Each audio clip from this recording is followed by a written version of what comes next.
ಅವರ ಮತ್ತೊಂದು ಕೃತಿ ಇಲ್ಲಿ ಬಿಡುಗಡೆ ಆಗ್ತಾ ಇದೆ. ಕ್ರಿಕೆಟ್ ಪದಗಳು ಈ ಒಂದು ಕೃತಿ ಈಗ ನಿಮ್ಮ ಮುಂದೆ ಲೋಕಾರ್ಪಣೆಗೊಳ್ತಾ ಇದೆ. ಸಿಹಿಜೀವಿ ವೆಂಕಟೇಶ್ವರ ಅವರದು ಪ್ರಕಾಶನ ಸಂಸ್ಥೆ ಬಾಲಾಜಿ ಪ್ರಕಾಶನ ಸಂಸ್ಥೆ. ಕ್ರಿಕೆಟ್ ಪದಗಳು ಸಿಹಿಜೀವಿ ವೆಂಕಟೇಶ್ವರ ಅವರ ಪುಸ್ತಕ ಕ್ರಿಕೆಟ್ ಪದಗಳು ಈಗ ನಿಮ್ಮ ಮುಂದೆ ಬಿಡುಗಡೆಗೊಳ್ತಾ ಇದೆ.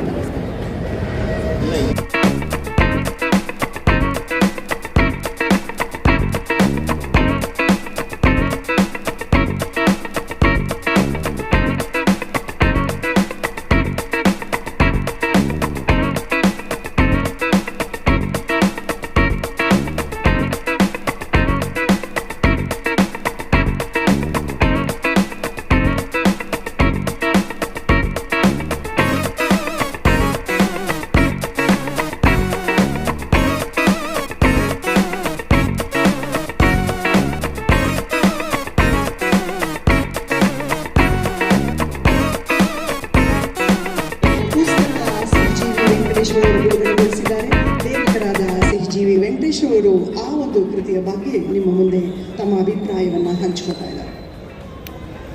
ಎಲ್ಲರಿಗೂ ನಮಸ್ಕಾರ.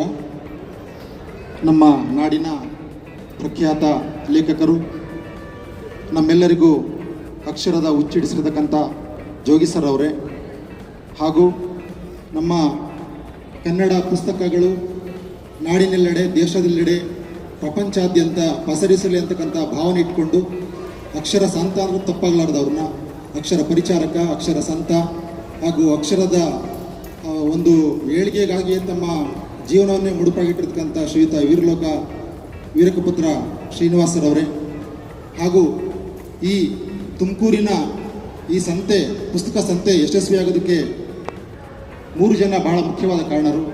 ಅದರಲ್ಲಿ ಕನ್ನಡ ಸಾಹಿತ್ಯ ಪರಿಷತ್ತಿನ ಅಧ್ಯಕ್ಷರಾಗಿರ್ತಕ್ಕಂಥ ಶ್ರೀಯುತ ಸಿದ್ಧಲಿಂಗಪ್ಪ ಸರ್ ಅವರು ಹಾಗೂ ನಮ್ಮ ಶ್ರೀನಿವಾಸ ಸರ್ ಅವರು ಭಾಳಷ್ಟು ದಿನಗಳಿಂದ ಬೇರೆ ಬೇರೆ ಕಾರ್ಯಗಳಿದ್ರೂ ಅದನ್ನು ಬದಿಗೊತ್ತಿ ಇಲ್ಲಿ ಕಾರ್ಯಕ್ರಮ ಯಶಸ್ವಿಯಾಗಲಿಕ್ಕೆ ಕಾರಣರಾಗಿದ್ದಾರೆ. ಅವರು ವೇದಿಕೆ ಮೇಲಿದ್ದಾರೆ, ಅವರು ನಮನಗಳನ್ನು ಸಲ್ಲಿಸ್ತಾ, ಹಾಗೂ ನನ್ನೊಂದಿಗೆ ಇಂದು ಪುಸ್ತಕ ಬಿಡುಗಡೆ ಆಗಿರತಕ್ಕಂಥ ಎಲ್ಲ ನನ್ನ ಸಹ ಲೇಖಕ ಬಂಧುಗಳಿಗೆ ನಮಸ್ಕರಿಸುತ್ತಾ, ಮುಂದೆ ಇರ್ತಕ್ಕಂಥ ನನ್ನೆಲ್ಲ ಪುಸ್ತಕ ಓದುಗ ಬಂಧುಗಳಿಗೆ ನಮಸ್ಕರಿಸಿ, ಭಾಳಷ್ಟು ಜನ ನನ್ನ ಪುಸ್ತಕ ಓದುಗ ಬಂಧುಗಳಿದ್ದೀರಾ, ಅವ್ರಿಗೆ ವೈಯಕ್ತಿಕವಾಗಿ ನಾನು ಸ್ವಾಗತ ಕೋರ್ತಾ, ಇಂದು ಭಾಳ ಸಂತಸದ ದಿನ. ಯಾಕಂದರೆ ಈಗಾಗಲೇ ಭಾಳಷ್ಟು ನನ್ನ ಸಹೋದ್ಯೋಗಿ ಸಹ ಲೇಖಕ ಬಂಧುಗಳು ಮಾತನಾಡ್ತಾ ಹೇಳಿದ್ದಾರೆ, ಈ ಒಂದು ವೇದಿಕೆಯಲ್ಲಿ ನಮ್ಮ ಪುಸ್ತಕ ಬಿಡುಗಡೆ ಮಾಡೋದೇ ಒಂದು ಭಾಗ್ಯ ಅಂತ. ಯಾಕಂದರೆ ಇಲ್ಲಿ ಅಕ್ಷರ ಬಿಟ್ಟರೆ ಬೇರೆ ಏನಿಲ್ಲ, ಪುಸ್ತಕ ಬಿಟ್ಟರೆ ಬೇರೆ ಏನಿಲ್ಲ.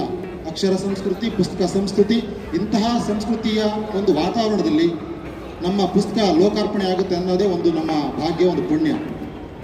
ಇದು ನಮ್ಮದು ಈ ಕ್ರಿಕೆಟ್ ಪದಗಳ ಪುಸ್ತಕ ನನ್ನ 30ನೇ ಕೃತಿ.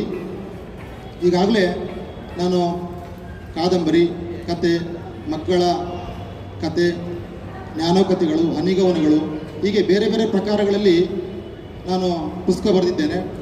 ಬಹುತೇಕ ಒಂದು ಪ್ರಕಾರ ಆದ ನಂತರ ಬೇರೆ ಪ್ರಕಾರ ನಾನು ಪ್ರಯತ್ನ ಮಾಡ್ತಾ ಹೋದೆ. 2 ಪ್ರಕಾರಗಳು ಮಾತ್ರ ರಿಪೀಟ್ ಆಗಿದೆ. ಒಂದು ಪುಸ್ತಕ ವಿಮರ್ಶೆ, ಇನ್ನೊಂದು ಪ್ರವಾಸ ಕಥನ ಅದು ಬಿಟ್ಟರೆ ಬೇರೆಲ್ಲ ಬೇರೆ ಬೇರೆ ಪ್ರಯೋಗ ಮಾಡ್ತಾ ಬಂದೆ. ಈಗ ಕ್ರೀಡೆ ಬಗ್ಗೆ ಒಂದು ಪುಸ್ತಕ ಬರೀಬೇಕು ಅಂತಕ್ಕಂಥ ನಾನು ಮನಸ್ಸು ಮಾಡಿ ಯೋಚನೆ ಮಾಡಿದಾಗ, ಒಂದು ಸರಿ ನಾನು ಕ್ರಿಕೆಟು ಮನೆಯಲ್ಲಿ ನೋಡ್ತಾ ಇರಬೇಕಾದ್ರೆ ನನ್ನ ಚಿಕ್ಕ ಮಗಳಿಗೆ ಕ್ರಿಕೆಟ್ ಬಗ್ಗೆ ಅಷ್ಟೊಂದು ಆಸಕ್ತಿ ಇರಲಿಲ್ಲ. ಅಪ್ಪ ಅದೇನು ನೋ ಬಾಲ್ ಅಂದ್ರೇನು, ರನ್ ಅಂದ್ರೇನು, 4 ಅಂದ್ರೇನು, ಈ ರೀತಿ ಕೇಳ್ತಾಯಿದ್ರು. ಈ ರೀತಿಯಾಗಿ ಬೇರೆ ಮಕ್ಕಳಿಗೆ ಅಥವಾ ಕ್ರಿಕೆಟ್ ಬರ್ದಿರೋರಿಗೆ ಏನೋ ಅದ್ರ ಬಗ್ಗೆ ಏನು ಪರಿಚಯ ಮಾಡ್ಬೋದಾ ಅಂತಕ್ಕಂಥ ಒಂದು ಯೋಚನೆ ಬಂದಾಗ, ಯಾಕೆ ಕ್ರಿಕೆಟ್ ಬಗ್ಗೆ ಒಂದು ಪುಸ್ತಕ ಬರೀಬಾರ್ದು ಅಂತ ಯೋಚನೆ ಮಾಡಿ ಕ್ರಿಕೆಟ್ ಪದಗಳು ಅನ್ನುವ ಈ ಪುಸ್ತಕ ಈಗ ನಿಮ್ಮ ಮುಂದಿದೆ. ಇಂದು ಲೋಕಾರ್ಪಣೆ ಆಗಿದೆ.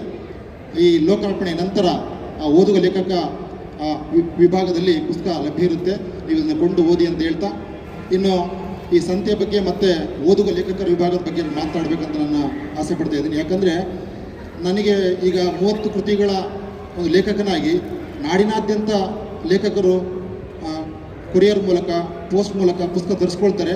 ಹಾಗೆಯೇ ವಾಟ್ಸಪ್ಪಲ್ಲಿ ಮತ್ತು ಫೇಸ್ಬುಕ್ಕಲ್ಲಿ, ಜಾಲತಾಣಗಳಲ್ಲಿ ಮೆಚ್ಚುಗೆ ವ್ಯಕ್ತಪಡಿಸಿದ್ದಾರೆ. ಆದರೆ ಮೊನ್ನೆ ಇಲ್ಲಿ ನನ್ನ ಮುಖತಃ ಸುಮಾರು ಒಂದು 200 ನನ್ನ ಓದುಗ ಬಂಧುಗಳನ್ನು ಭೇಟಿ ಮಾಡಿದಾಗ ಆಗಿರ್ತಕ್ಕಂಥ ಖುಷಿ ಅದನ್ನು ವರ್ಣಿಸೋದಕ್ಕಾಗಲ್ಲ. ಬಹಳಷ್ಟು ಖುಷಿ ಆಯಿತು ನನಗೆ. ಇಂತಹ ವೇದಿಕೆಯನ್ನು ನಮಗೆ ಅನುವು ಮಾಡಿಕೊಟ್ಟಿರ್ತಕ್ಕಂಥ ಈ ಪುಸ್ತಕ ಸಂತೆಗೆ, ವೀರಲೋಕ ಪುಸ್ತಕ ಸಂತೆಗೆ ಅದರ ರೂವಾರಿಗಳಾಗಿರ್ತಕ್ಕಂಥ ಶ್ರೀಯುತ ವೀರಕಪುತ್ರ ಶ್ರೀನಿವಾಸರವ್ರಿಗೆ ಮತ್ತು ಅವರೆಲ್ಲ ತಂಡ. ಯಾಕಂದರೆ ಇದು ಎಷ್ಟು ಚೆನ್ನಾಗಿದೆ ಟೀಮ್ ಅಂತ ಹೇಳಿದ್ರೆ, ಪ್ರತಿಯೊಂದು ಸಿಸ್ಟಮೆಟಿಕಲ್ಲಿ ಯಾವ ಅದೇ ಆಗ್ತಾ ಇದೆ. ಹಾಗಾಗಿ ಭಾಳಷ್ಟು ಖುಷಿ ಆಗ್ತಿದೆ. ಇಂತಹ ತಂಡ ನಿಜವಾಗ್ಲೂ ಇದು ಯಶಸ್ವಿಯಾಗಿದೆ. ನಾನು ನಿನ್ನೆ ಮೊನ್ನೆ ಒಂದು 2-3 ಸರಿ ನಾನು ಸ್ಟಾಲ್ಗಳೊಳಗೆ ಹೋಗಿ ಕೇಳ್ಕೊಂಡು ಬಂದೆ. ನನಗೊಂದು ಕುತೂಹಲ, ಯಾಕಂದರೆ ಈಗಾಗಲೇ 4 ಸಂತೆ ಯಶಸ್ವಿಯಾಗಿದೆ. ನಮ್ಮ ತುಮಕೂರು ಸಂತೆ ಯಶಸ್ವಿ ಆಯಿತು ಇಲ್ಲ ಅಂತ ನನಗೊಂದು ಮೊದಲನೇ ದಿನದಲ್ಲೂ ಕುತೂಹಲ. ಪ್ರತಿಯೊಂದು ಅಂಗಡಿಗಳಿಗೆ ಹೋಗಿ ನಾನು ಕೇಳ್ಕೊಂಡು ಬಂದಾಗ ಸರ್ ವ್ಯಾಪಾರ ಚೆನ್ನಾಗಾಗಿದೆ, ವ್ಯಾಪಾರ ಚೆನ್ನಾಗಾಗ್ತಿದೆ ಅಂತ ಹೇಳಿದ್ದಾರೆ. ಹಾಗಾಗಿ ಎಲ್ಲ ಪ್ರಕಾಶಕ ಬಂಧುಗಳ ಪರವಾಗಿ ನಾನು ಸರ್ಗೆ ನಾನು ಕೃತಜ್ಞತೆಗಳು ಹೇಳ್ತಾ, ಮತ್ತೊಮ್ಮೆ ಇಂದು ಬಂದಿರತಕ್ಕಂಥ ಎಲ್ಲ ಪುಸ್ತಕ ಬಂಧುಗಳು, ಓದುಗ ಬಂಧುಗಳು, ನನ್ನ ಪುಸ್ತಕವನ್ನು ಸೇರಿ ನಮ್ಮೆಲ್ಲ ಸಹಲೇಖಕ ಬಂಧುಗಳ ಪುಸ್ತಕಗಳನ್ನು ನೀವು ಖರೀದಿ ಮಾಡಿ, ಕನ್ನಡ ಪುಸ್ತಕಗಳನ್ನು ಓದಿ, ಕೊಂಡು ಓದಿ, ಬೇರೆಯವರಿಗೆ ಬಹುಮಾನವನ್ನು ಕೊಡಿ ಅಥವಾ ಬೇರೆಯವರಿಗೆ ಒಂದು ರೀತಿ ಯಾವುದೋ ಗಿಫ್ಟ್ ಕೊಡ್ತಕ್ಕಂಥ ಒಂದು ಕೆಲಸ ಮಾಡಿ ಅಂತ ಹೇಳ್ತಾ ಮತ್ತೊಮ್ಮೆ ಈ ವೇದಿಕೆಗೆ ಮತ್ತು ಎಲ್ರಿಗೂ ಒಂದಿಸ್ತಾನೆ ಮಾತು ಮುಗಿಸ್ತೇನೆ. ನಮಸ್ಕಾರ.